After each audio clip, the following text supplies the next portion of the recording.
The shelter volunteer locked eyes with me and said the words that should have sent me running. "Ma'am, I need you to understand something. This dog is going to break your heart." I'm standing in the coldest room I've ever felt, and it has nothing to do with the January temperature outside. It's a Thursday morning at All Together Shelter Home, and I've just made eye contact with something I wasn't prepared to see. A 12-year-old husky mix curled in the back corner of kennel 23, like he's trying to disappear into the concrete. His coat is more gray than brown now. His muzzle is completely white. His back legs are tucked awkwardly beneath him like standing hurts too much. But it's his eyes that destroy me. They look exactly like mine did the morning my youngest, Malia, drove away to college with her entire life packed in the back of a U-Haul. That same hollow exhaustion, that same "I'm still here, but I don't know why" look I see every morning when I'm brushing my teeth. Riley, this young male volunteer with a name tag that says, "Ask me about senior adoptions," starts listing everything wrong with this dog. Severe hip dysplasia, advanced arthritis, possible neurological issues, needs pain medication twice daily, and honestly, Mrs. Santos, his mobility is declining fast. He pauses, uncomfortable. The vet estimates maybe 4 to 6 months, could be less. I hear what he's saying, I understand every word, but I can't stop looking at Malcolm. Riley keeps going, getting more awkward. The adoption fee is waived for senior dogs, but his medical care is going to be expensive, very expensive. And I need to be clear, you'd be taking on a dog that's probably going to need end-of-life care soon, round-the-clock care. Another volunteer, Carrie, older woman who looks like she's witnessed every heartbreak this place has to offer, walks over. She's worked here 15 years, according to her name tag.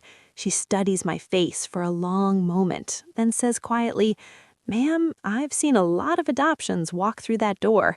You're either incredibly brave or you're about to experience devastating heartbreak." I should listen to them. I know I should. I'm 52 years old. I taught kindergarten for 28 years. I'm practical. I deal with reality. And the reality is, this dog is going to cost me thousands of dollars and shatter me in a few months. But here's the thing nobody tells you about loneliness. It makes you do irrational things. It makes you see yourself in the broken things nobody else wants. It makes you reach for connection, even when logic screams to protect yourself. I kneel down next to the kennel. Malcolm finally lifts his head, just barely, and in that look, I see everything I've been feeling since my house went silent. The exhaustion, the defeat, the sense that the best parts are already over, the belief that nobody wants what's left. "Come on, Malcolm," I whisper. "Let's go home." Riley makes me sign extra paperwork, acknowledgement of pre-existing conditions, liability waivers, pages and pages of warnings. As I'm signing, with shaking hands, Carrie touches my arm gently. "What made you choose him?" she asks. I don't know how to explain it without sounding pathetic, so I just say, "Maybe we can figure this out together." What I don't say, what I can't say yet, is that I'm not really saving him. I'm hoping he can save me from the suffocating silence of my empty house, from the terrifying realization that I don't know who I am when nobody needs me anymore. Listen, Malcolm didn't give up when his body started failing him. He didn't quit when hundreds of people walked past his kennel choosing younger, healthier dogs. So here's what I'm asking. If you've watched this far, if this story is touching something deep inside you, don't just scroll past. Hit that subscribe button, because there are thousands of dogs like Malcolm waiting in shelters right now. Senior dogs who have so much love left to give. And the only way their stories get told is if people like you give enough of a damn to click one button. Malcolm fought for every single day in that kennel. The least we can do is fight for the ones still waiting. Subscribe, please. Riley opens the kennel door, and the two dogs in the kennels next to Malcolm go absolutely wild. They're jumping, barking, shoving their noses through the bars like their lives depend on getting noticed, like they know this might be their only chance. Malcolm doesn't even lift his head. He just stays there in his corner, curled up, not hoping, not trying, just existing. Riley steps inside carefully, moving slow. "Hey, buddy," he says softly, trying to coax Malcolm forward. "Come on, boy. Someone wants to meet you." Nothing. The dog doesn't move an inch. I watch Riley's face change. He's done this before. He's seen dogs that have completely checked out, dogs that have stopped believing anyone will choose them.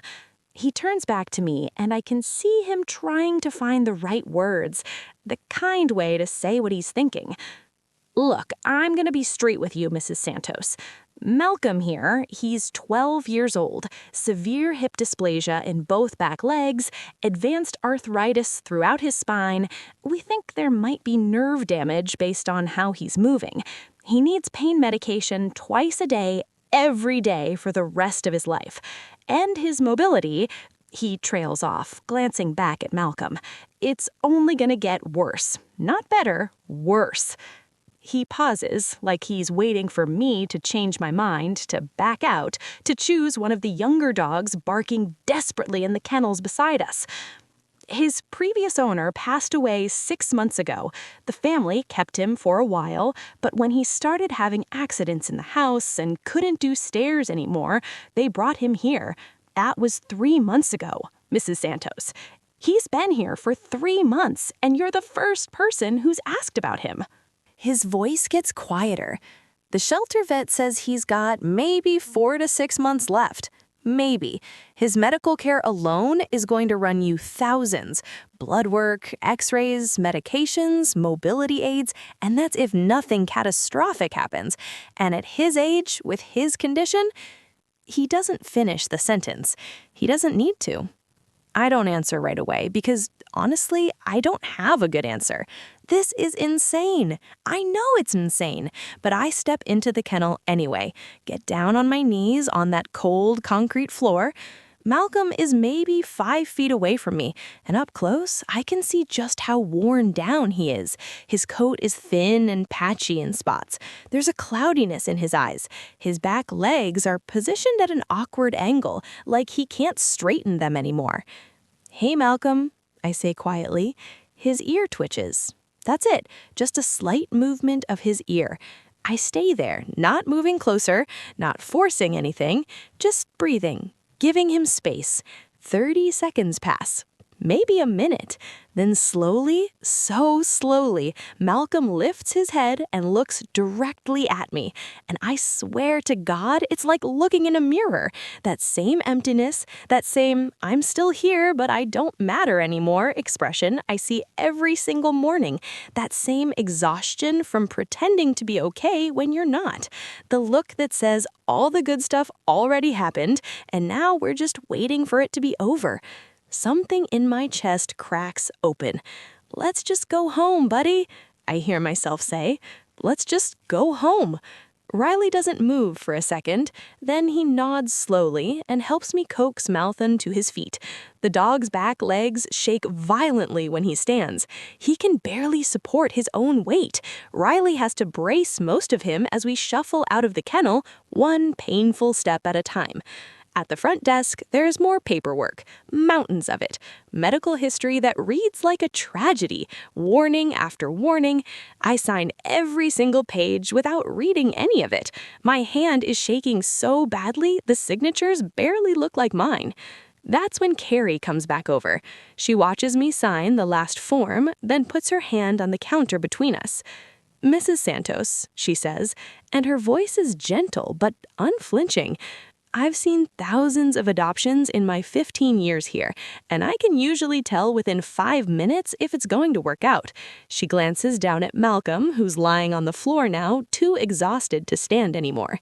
"You're either the kindest person I've ever met," she says slowly, "or you're about to learn the hardest lesson of your life. I look down at Malcolm. His eyes are closed, his breathing heavy and labored. Maybe both, I tell her quietly. She hands me a thick folder of medical records and a bag of his medications.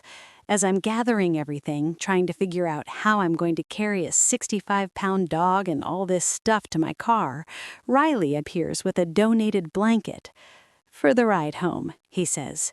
There's something in his voice, respect maybe, or pity, or both. I can't tell which. I wrap Malcolm in the blanket and lift him. He's heavier than I expected, and I can feel every bone in his body through the thin fabric, every place where muscle has wasted away. He doesn't fight me, doesn't even seem to register what's happening, just lies there in my arms, completely limp, completely resigned. The automatic doors slide open, and the January cold hits us both. Malcolm opens his eyes just slightly as I'm settling him into the passenger seat of my car. He looks at me one more time, and I see something flicker there. Not hope exactly, maybe just confusion, like he can't figure out why someone would bother. I climb into the driver's side and sit there for a minute, engine running, heat blasting. My phone buzzes, my son, Demi. Mom, please tell me you didn't actually adopt a dog today. I don't answer him yet. Instead, I reach over and rest my hand on Malcolm's head. His fur is rough and thin under my palm. He doesn't pull away, doesn't lean into the touch either, just tolerates it. We're going to figure this out, I tell him. I don't know if I'm talking to him or to myself. The shelter disappears in my rearview mirror, and all I can think is, what the hell did I just do? The drive home takes 23 minutes, and Malcolm doesn't make a single sound the entire time. He just stares out the window at the passing houses and bare January trees, his reflection ghostly in the glass. I keep glancing over, waiting for something, a tail wag, a whimper, anything, but he's completely silent, like he's already given up on whatever this is. When we pull into my driveway, I sit there for a second, looking at the house. It's the same house where I raised Malia and Demi, the same porch where we took first day of school photos every year, the same front door I stood at waving goodbye when they left for college, for their first apartments, for their own lives. Now it's just me and silence so thick it feels like drowning. I carry Malcolm inside and set him down gently on the living room floor. He stands there, wobbly, looking around like he's trying to figure out where he is, or maybe he just doesn't care anymore. Before I left for the shelter this morning, I'd stopped at the pet store and spent way too much money on premium dog food, the kind with real meat and vegetables the bag promises will make senior dogs healthier. I pour some into a bowl and set it in front of him. Malcolm sniffs it once, then turns his head away. Come on, buddy. You've got to eat something. Nothing. I try moving the bowl closer. He takes 2 shuffling steps backward, his back legs trembling with the effort. I'd also bought an orthopedic dog bed, one of those expensive ones that's supposed to help with joint pain. I set it up near the couch, fluff it, try to make it look inviting. Malcolm walks right past it and collapses on the bare hardwood floor instead. Just drops there, like the bed doesn't exist. That's gotta be uncomfortable, I tell him. He closes his eyes. I spend 10 minutes trying to coax him onto the bed. Nothing works.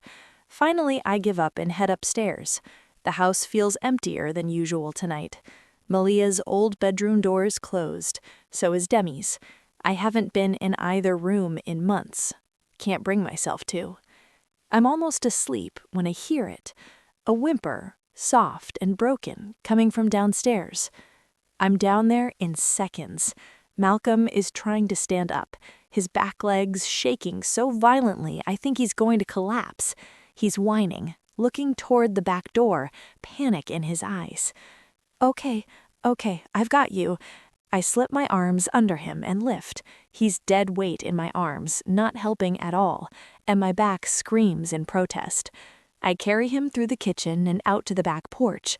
The January air is freezing and I'm in my pajamas, but I don't care. I set Malcolm down on the grass as gently as I can. He manages to do his business, but barely. His legs almost give out twice. I have to steady him with my hands, and even then, he's shaking so hard I'm scared he's going to fall. Afterward, we sit on the back porch steps. I'm shivering. Malcolm is just breathing heavy, exhausted from the effort of standing for 2 minutes. Then he does something I didn't expect. He leans against me, just slightly, just enough that I can feel his weight against my leg. It's the first thing he's done all night that feels like a choice. My phone buzzes in my pocket. Of course, it's Demi. "Mom, please tell me you didn't actually adopt that dog." "I adopted him," I say quietly. Silence on the other end. Then, "Mom, he's dying. The shelter told you he's dying." "I know." "So why?" His voice cracks a little, and I realize he's not angry. He's scared. Scared for me. Why would you do that to yourself? I look down at Malcolm. His eyes are half closed, his body slumped against mine, like he's finally stopped fighting gravity. "I don't know, Demi. I honestly don't know." He sighs, long and heavy. Mom would have said you're being stubborn about a lost cause again." The words hit harder than he meant them to. My ex-husband used to say that. About the garden I'd tried to save after the drought. About the antique furniture I'd spend weekends restoring. About our marriage, probably near the end. "Yeah," I say quietly. She would have. After we hang up, I carry Malcolm back inside. He still won't get in the dog bed, so I grab a pillow from the couch and lie down on the hardwood floor next to him. The floor is freezing and hard, and my body is going to hate me in the morning, but I don't care. Malcolm opens one eye and looks at me like I've lost my mind. "Yeah, I know," I mutter. "Maybe I have lost my mind. Maybe this is what loneliness looks like when it finally breaks you, lying on a floor at midnight next to a dying dog you just met, wondering when you became so desperate for something, anything, to need you. If you're still watching, if this story is reaching that quiet, lonely place inside you that you don't talk about, please subscribe. Share where you're watching from in the comments, because I need to know I'm not alone in this, that someone out there understands what it's like to feel invisible in your own life. Malcolm's breathing evens out, then mine does too, and somewhere in that dark, quiet house that hasn't felt like home in years, lying on the floor next to a dog who's just as broken as I am, I fall asleep. But something wakes me 3 hours later, something that makes my blood run cold. I wake up to Malcolm making a sound I've never heard before. It's not a whimper, it's not a bark, it's something worse, a wet, rattling noise coming from deep in his chest, like there's gravel in his lungs. I'm up immediately, hand on his side. His breathing sounds wrong, all wrong. That's how we end up at the emergency vet at 7 in the morning, 5 days after I brought him home. Dr. Robert Chen is maybe 45, with kind eyes and the sort of calm voice that tells you he's delivered bad news before, too many times before. He examines Malcolm on the metal table, while I stand there with my arms crossed tight across my chest, trying not to look as terrified as I feel. He listens to Malcolm's heart for what feels like forever, then his hips, then his spine. His face gets more serious with each passing second. Finally, he pulls the stethoscope from his ears and looks at me. The hip dysplasia is significantly worse than your intake papers indicated. You can see here, he touches Malcolm's back legs gently and Malcolm flinches. There's almost no cartilage left. He's in constant pain, and I'm concerned about possible spinal compression. We need x-rays. My stomach drops. Okay, do the x-rays. 30 minutes later, I'm staring at images on a computer screen that look like a roadmap of suffering. Dr. Chen points to areas I can't even begin to understand, explaining bone-on-bone contact, nerve impingement, deterioration. How much are we talking? I finally ask. He pulls up an estimate. For x-rays, blood work, pain management protocol, and mobility aids, you're looking at $4,200 minimum. And Mrs. Santos, he pauses, choosing his words carefully. I know what you're going to say. My voice comes out sharper than I intended. He nods slowly. I just want you to think about quality of life. His quality of life. The drive home is completely silent. Malcolm sits in the passenger seat, staring out the window again, his head hanging low. I keep glancing over, looking for some sign that he's fighting, that he wants this. But there's nothing. Just resignation, just exhaustion. 5 days now, 5 days since I brought him home, and he hasn't wagged his tail once. He barely eats. Maybe a few bites of scrambled eggs if I hand feed him, maybe some shredded rotisserie chicken.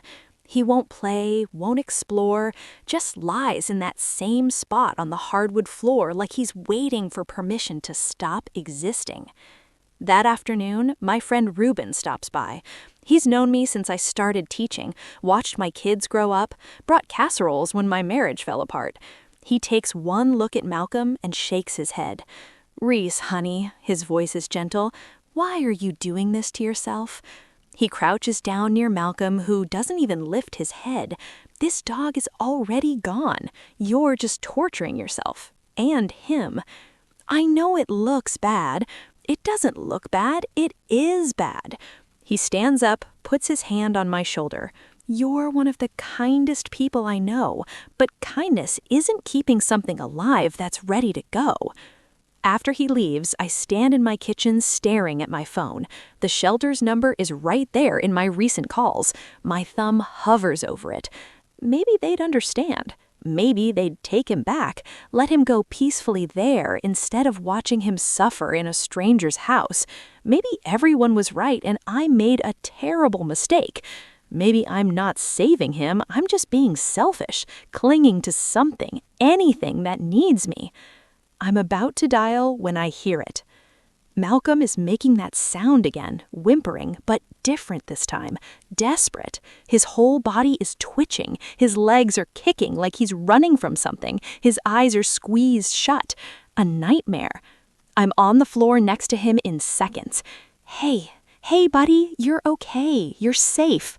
I put my hand on his head, stroking gently. His eyes are squeezed shut, his breathing rapid and panicked, caught in whatever horror he's reliving.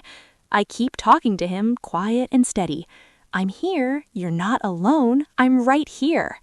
Slowly, so slowly, his breathing evens out, the kicking stops, his body relaxes into the floor. Then he opens one eye, just one, and looks directly at me.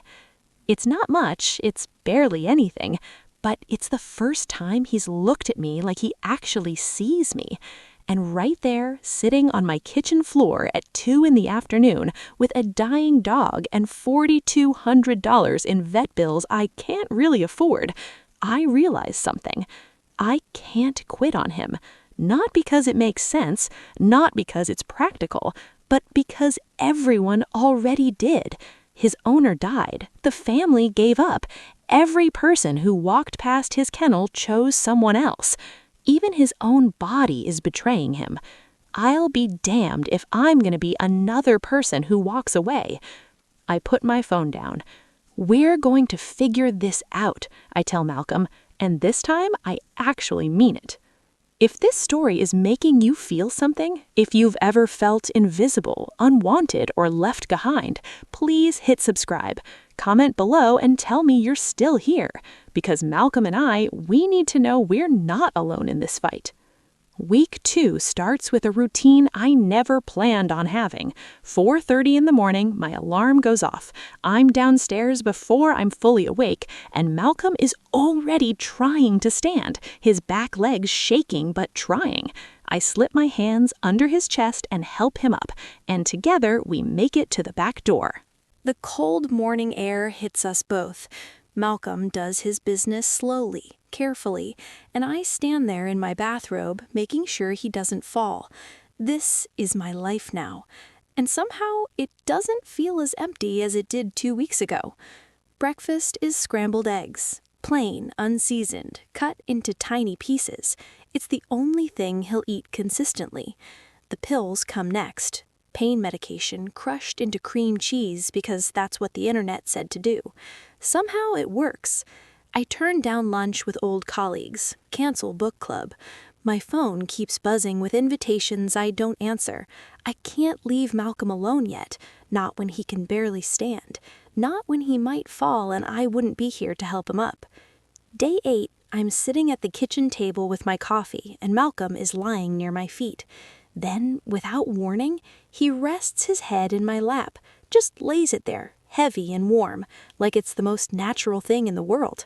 I freeze, completely freeze. My hand hovers over his head, scared that if I move, if I breathe, he'll pull away.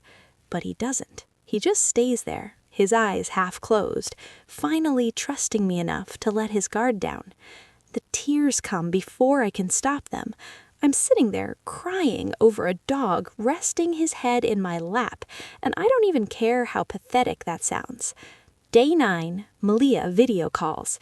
She sees Malcolm lying nearby and her face changes. "Mom," she says slowly, "you look different, lighter somehow." I don't know how to tell her that for the first time in years, I have a reason to get out of bed that isn't just going through the motions. Day 11 changes everything. I'm in the kitchen making coffee when I hear it, the sound of nails on hardwood, movement. I turn around and Malcolm is standing on his own, all 4 legs shaking like they might give out any second, but he's standing without my help. I don't move, don't even breathe, just watch. He takes 1 step, then another, slow and careful, but he's walking.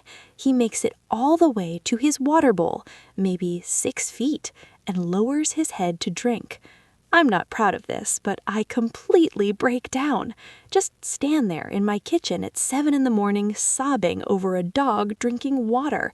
He drank water, I keep saying to the empty room. He just wanted water. If you're crying right now, if this is hitting you somewhere deep, please don't scroll past. Hit that subscribe button, share this video, because there are thousands of Malcolms out there who just need someone to believe they're worth the fight. The victories start stacking up after that. Day 12, he eats an entire bowl of food without me hand-feeding him. Day 13, he makes it through the whole night without needing to go out. Day 14 morning, I try brushing his coat, something I've been scared to do because I didn't want to hurt him. He lies there and lets me.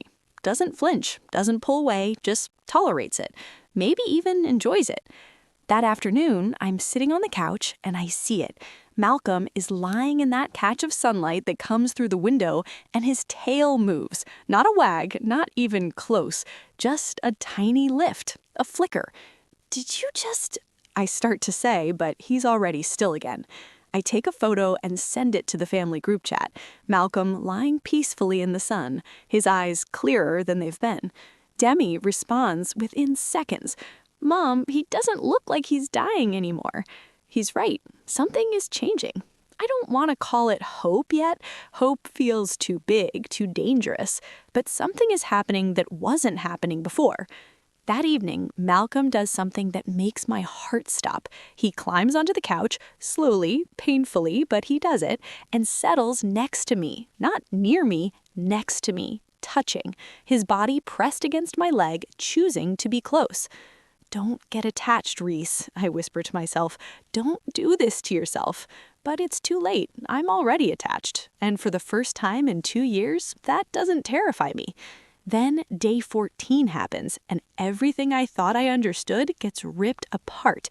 It starts like any other morning. I leave for the grocery store at 9. First time I've left Malcolm alone for more than 30 minutes. I'm only gone 2 hours.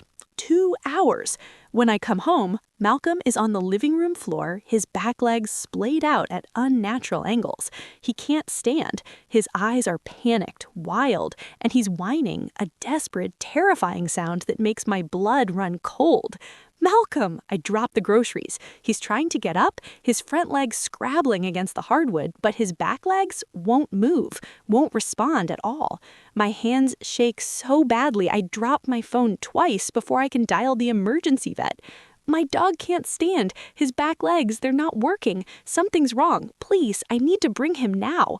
I lift 65 pounds of dead weight into my car. Malcolm is whimpering, scared, and I'm talking to him nonstop. Stay with me, buddy. We've got this. Please, stay with me. The emergency animal hospital is packed. Dogs barking, owners crying. A man with a healthy young lab puppy sits down next to us, looks at Malcolm in my lap. What happened to him? He's just old, I say, but I hear what he's really asking. Why are you even here? 2 hours pass. The paralysis is spreading. I'm praying to nobody in particular. Not yet. We just started figuring this out. Please, not yet. When they finally call us back, Dr. Roberts' face tells me everything. Severe spinal compression, partial paralysis, emergency surgery is the only option. Can I stay with him? The words come out broken. We don't usually. Please? He nods slowly. Yeah, okay. They set up a chair next to Malcolm's cage in the treatment area. He's on oxygen, IV fluids dripping clear through a tube in his leg, and I pull my chair as close as I can get. I reach through the bars and rest my hand on his side, feeling his ribs expand and contract with each labored breath. The clinic gets quieter as the night goes on. Other emergencies get handled, people go home. It's just me and Malcolm and the overnight tech checking his vitals every hour. I talk to him about everything. About Malia's first day of kindergarten, how she cried and clung to my leg, and I promised I'd be right there when school ended. About Demi learning to ride a bike, how he fell 17 times before he finally got it, and I ran beside him the whole way. I tell him about my last day teaching, how I walked out with a cardboard box of supplies and classroom decorations I'd collected over 28 years, and nobody said goodbye. Not really, just good luck and enjoy retirement, like I was going on vacation instead of leaving behind the only identity I'd ever known. I tell him about my husband leaving 8 years ago, how he said I was too focused on the kids, on my students, on everyone but him. How, after he left, I convinced myself I was fine alone, better alone, safer that way. I'm sorry you ended up with someone as broken as me, I whisper into the darkness.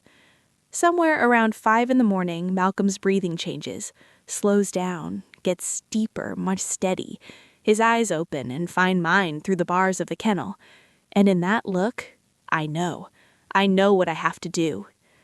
Morning light comes through the clinic windows. I haven't slept at all.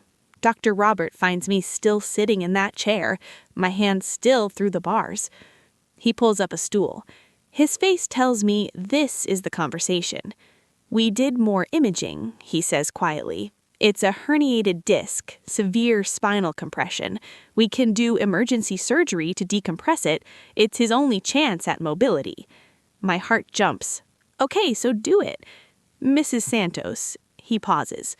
With his age and condition, the anesthesia alone could kill him. I'd put his survival rate at maybe 50%. And we're talking about $8,500. If complications arise, it could be more. The number hits me like a physical blow. Or, he continues gently, we can keep him comfortable with hospice care, make sure he's not in pain for whatever time he has left. He doesn't say the third option out loud, but it hangs there between us, heavy and terrible. Can I have some time? He nods and leaves me alone. I sit in my car in the parking lot for 90 minutes, maybe longer. The sun comes up fully, morning traffic starts, and I just sit there, staring at my steering wheel, my retirement account pulled up on my phone. When Malia calls, I almost don't answer. Mom, the vet's office called me. They said I'm your emergency contact. Her voice is thick. Please don't do this. You just retired. This will wipe you out completely. But what's the money for if not this? I ask. My voice sounds strange, distant. Long silence on the other end. Then, Mom, I'm scared you're going to get hurt. I'm scared this dog is going to die anyway, and you'll have nothing left. Something in my chest cracks wide open. I'm already hurt, honey. I've been hurt for a long time, long before Malcolm. What do you mean? I mean, I've been walking around for 2 years pretending I'm fine, pretending I don't mind eating dinner standing at the kitchen counter, pretending it doesn't hurt that nobody needs me anymore, pretending that going through the motions is the same as living. She's crying now. I can hear it. Malcolm needs me, I say quietly, and maybe I need him even more. After we hang up, I stare at my retirement account balance. The surgery will drain it almost completely. No safety net, no emergency fund, no travel money, no cushion, no backup plan. I walk back into that clinic and find Dr. Robert at the nurse's station. Do the surgery. He looks at me for a long moment. Mrs. Santos, are you certain? No, I admit, but do it anyway.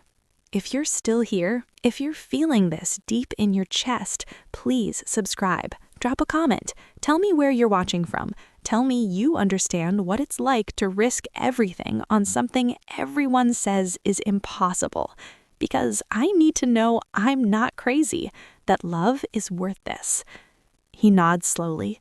All right, I'll give him everything I've got. The waiting room becomes my prison. 7 hours.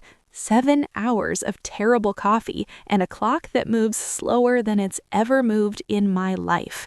And all I can do is wait and hope and pray that I didn't just make the worst decision of my life.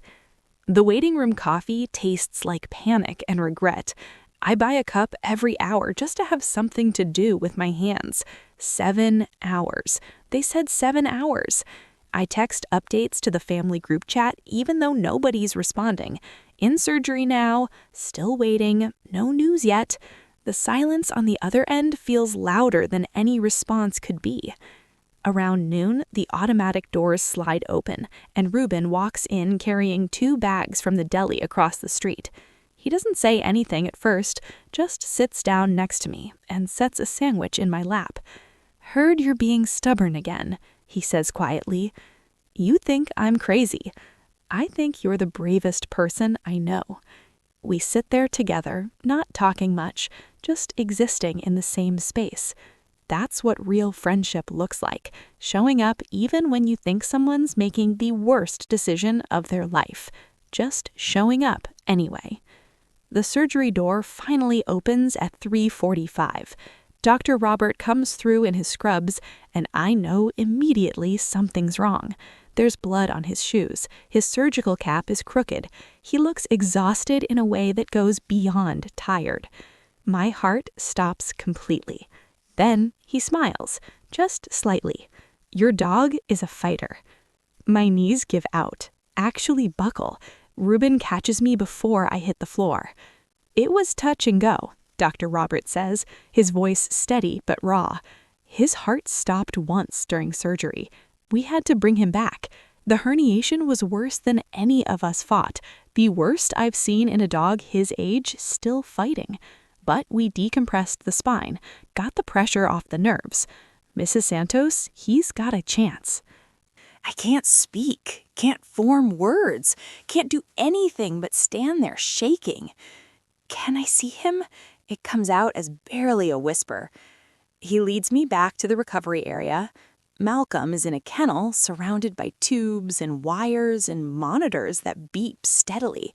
There's a shaved patch running the length of his spine, surgical bandages, an IV in his leg. He's completely unconscious, his chest rising and falling in a rhythm that's being helped by machines. I kneel down next to the kennel and say his name, softly. Malcolm. For a second, nothing happens. Then his tail thumps against the bottom of the kennel. Once, twice. That's when I break, completely shatter right there on the floor of that recovery room. I'm sobbing so hard I can barely breathe. Huge, ugly, gasping sobs that I can't control and don't want to. I'm crying for Malcolm, for the fact that he's still here, still fighting. I'm crying for my empty house and the dinners I've eaten standing at the counter for 2 years. I'm crying for the morning Malia drove away and I stood in the driveway waving until her car disappeared and then went inside and didn't know what to do with myself. I'm crying because for the first time since my daughter left, since my son moved across the country, since I walked out of that school with a cardboard box and nobody said a real goodbye, for the first time I feel something other than numb. I feel hope. And hope is terrifying when you've forgotten what it feels like, when you've convinced yourself that going through the motions is enough, when you've spent so long protecting yourself from feeling anything that the sudden rush of it almost drowns you. Malcolm's eyes flutter open, just barely, half-lidded and foggy from medication, but they find mine. "We did it, buddy," I whisper, my voice breaking. "You're still here. We're both still here." If this moment is breaking your heart open, if you're crying right now, please subscribe. Hit that like button. Comment and tell me you felt this. Because sometimes we need to know our pain, our hope, our desperate love for broken things, that it matters, that someone else understands. The tech quietly slips out of the room, giving me space. I stay there on the floor, my hand through the kennel bars resting on Malcolm's side, feeling his chest rise and fall, counting each breath like it's precious. Because it is. Every single one is precious. But neither of us knows yet that the hardest part isn't the surgery. It isn't the recovery. The hardest part is learning how to live again when you've forgotten how, and that journey is just beginning. 4 days later, I bring Malcolm home. He looks like he's been through a war. There's a shaved line running down his spine with stitches holding him together. He moves like he's made of glass, like one wrong step will shatter him completely. But he's alive. He's here. The first week becomes a blur of medications every 3 hours, round the clock. I set alarms on my phone. 2 in the morning, 5 in the morning. Wound care twice a day, cleaning the incision, checking for infection, trying not to hurt him while knowing everything hurts. Malcolm can't climb onto the couch anymore, so I spend an afternoon building a ramp out of scrap wood I find in the garage. It's crooked and uneven, but it works. He uses it slowly, carefully, like he's testing whether this kindness is real. There are accidents during the night. I clean them without frustration, without that flash of irritation I would have felt 2 months ago. I'm just grateful he's alive, grateful we're both still here. Week 2, Demi drives up from the city. He helps with physical therapy, supporting Malcolm's back legs while he tries to walk, counting steps like they're victories. Because they are. 5 steps, 7 steps, 10. "Mom," Demi says, watching Malcolm try to stand on his own. He's actually getting better. So am I admit quietly. It's the first time I've said it out loud. I talk to Malcolm constantly during his exercises, about teaching kindergarten for 28 years, about finger painting and story time, and watching 5-year-olds learn to read, about coming home to silence after I retired, eating standing at the kitchen counter because sitting at the table alone felt too pathetic, about forgetting what my own laughter sounded like. Malcolm listens with those deep brown eyes that seem to understand everything I'm not saying. By week 5, his personality starts emerging like spring after a brutal winter. He loves sitting by the window watching birds. He nudges my hand with his nose when I stop petting him, a gentle reminder that he's chosen me. He leans against my legs for stability and comfort, and I realize he's not the only one who needs the support. He follows me everywhere, room to room, kitchen to living room to bedroom, like he's afraid if he lets me out of his sight, I'll disappear. Or maybe it's me who's afraid if I let him out of my sight, I'll lose him. Month 2, Malia comes home for the weekend. She finds us in the living room doing morning physical therapy, me on the floor guiding Malcolm through his stretches, him tolerating it with patient eyes. She sits down and watches us for a long moment. "Mom, you seem, I don't know, present." I pause, my hand on Malcolm's back. I think I forgot how to be present. Malcolm's teaching me. Later, in the kitchen, while Malcolm naps in his sunbeam, Malia says it quietly. "You're not just saving him, are you?" The tears come before I can stop them. "No, I don't think I am." She wraps her arms around me and we stand there crying together. "For what it's worth, Mom, I think this is the best thing you could have done, for both of you." If you've ever felt lost in your own life, if you've ever needed saving as much as you needed to save something, please subscribe, share this story. Let people know that healing isn't linear, that sometimes we have to break completely open before we can learn how to be whole. The phone rings, Dr. Roberts' name on the screen. My heart stops for a second before I answer. "Mrs. Santos, I'm looking at Malcolm's blood work from his checkup yesterday." I hold my breath. His inflammation markers are down significantly. Mobility indicators are improving beyond what we expected. His kidney function, liver enzymes, everything is moving in the right direction. He pauses. "Whatever you're doing, Mrs. Santos, keep doing it." After we hang up, I look at Malcolm sleeping peacefully on the couch, his chest rising and falling, steady and strong. And I realize something I should have known all along. I wasn't saving him. We were saving each other. And maybe that's what love looks like when it's real. Two broken things, learning to be whole together. Month 4 hits, and I almost don't recognize the dog sleeping on my couch. Malcolm has gained 6 pounds. You can't see his ribs anymore. His coat, that patchy gray fur that looked so lifeless, is actually glossy now, healthy. When he walks, there's still a slight limp, but he walks. Every single day we walk. It's never far, maybe once around the block, but we go slow, stopping to smell every mailbox, every fire hydrant, every blade of grass, like he's reading the neighborhood news he missed while he was locked in that kennel waiting to die. Mrs. Riley from 3 houses down stops us one morning. She's lived on this street for 30 years, watched my kids grow up, waved from her porch, but never said much beyond hello. "I watched you carry him out that night," she says, nodding at Malcolm. "When the the emergency vet. I didn't think he'd make it." "Neither did I admit." She bends down slowly, offers Malcolm her hand. He sniffs it, lets her pet his head. "You're giving him a gift, you know. Time he wouldn't have had." I look down at Malcolm, his tail doing that small wag he's finally learned again. He's giving me the same thing. We have rituals now, Malcolm and me. Things that developed without planning, like they were always meant to be this way. Morning coffee on the back porch, Malcolm's head resting on my knee while the sun comes up. Neither of us talking, just being. Reading aloud in the afternoons, he loves mystery novels, perks his ears up whenever I do different voices for the characters.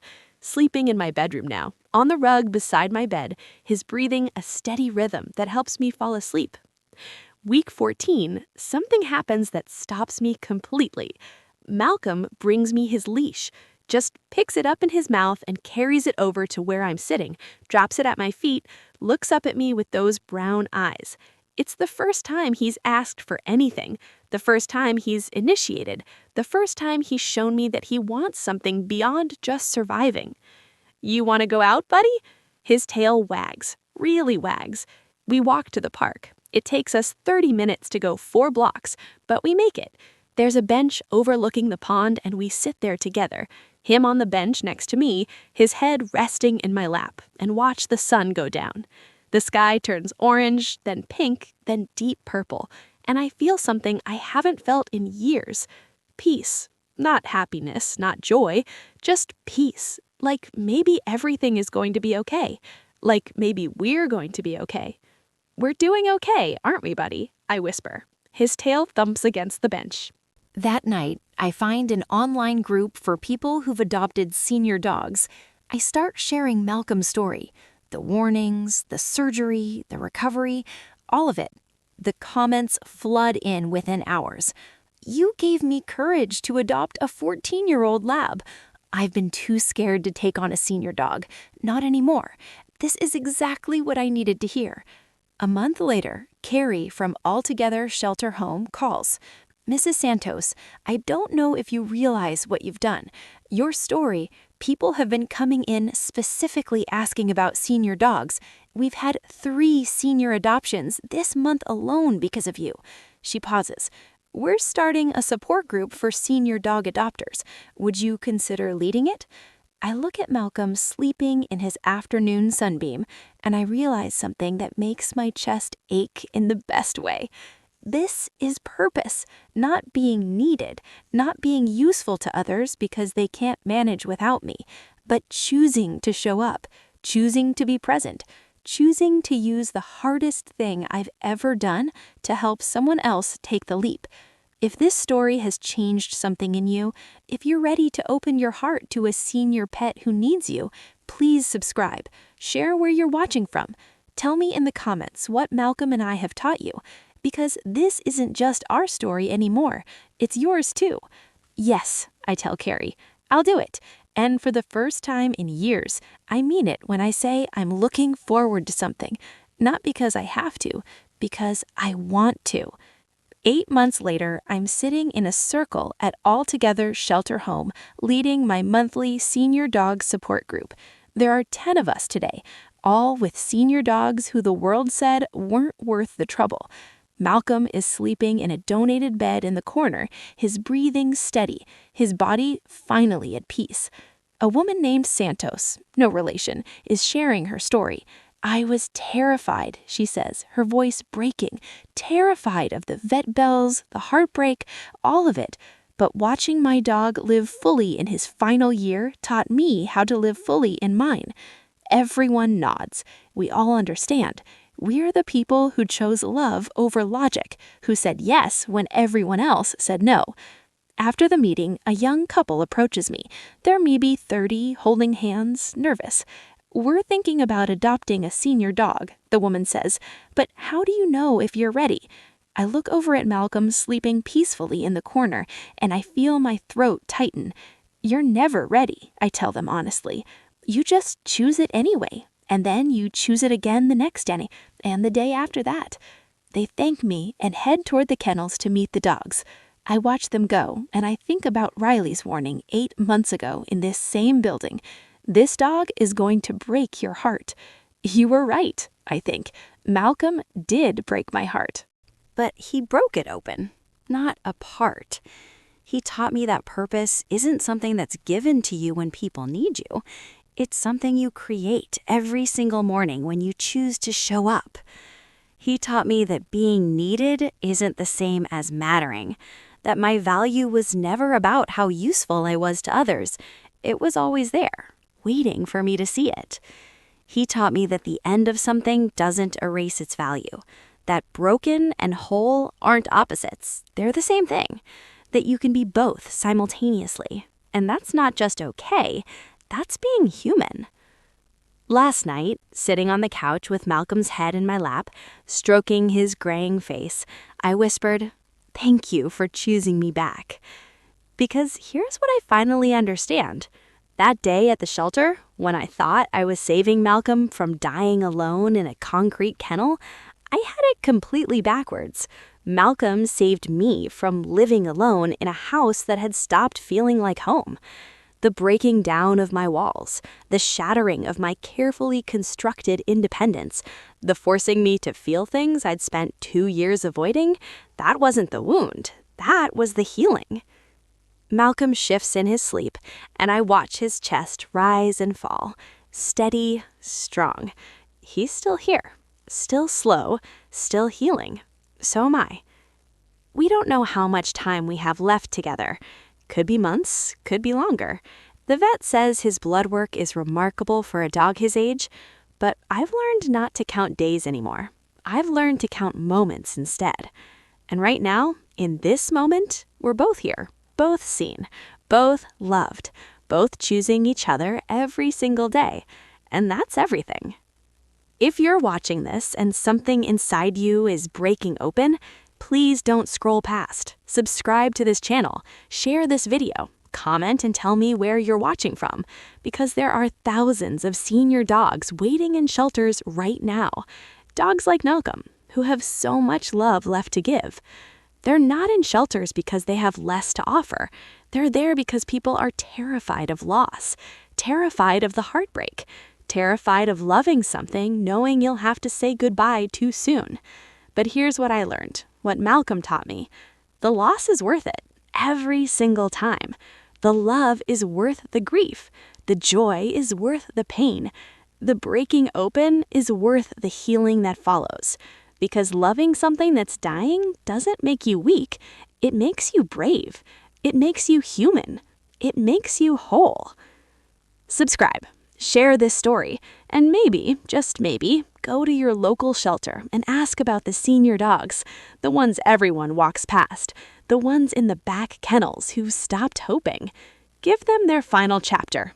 Give them what Malcolm gave me. The chance to remember what it feels like to be chosen, to matter, to love and be loved in return. It might just save your life too. Malcolm opens his eyes and looks at me, and in that look, I see everything we've been through together. Every fear, every victory, every moment we chose each other when the world said we shouldn't. We did good, didn't we, buddy? I whisper. His tail thumps twice against the donated bed. Yeah, we did good.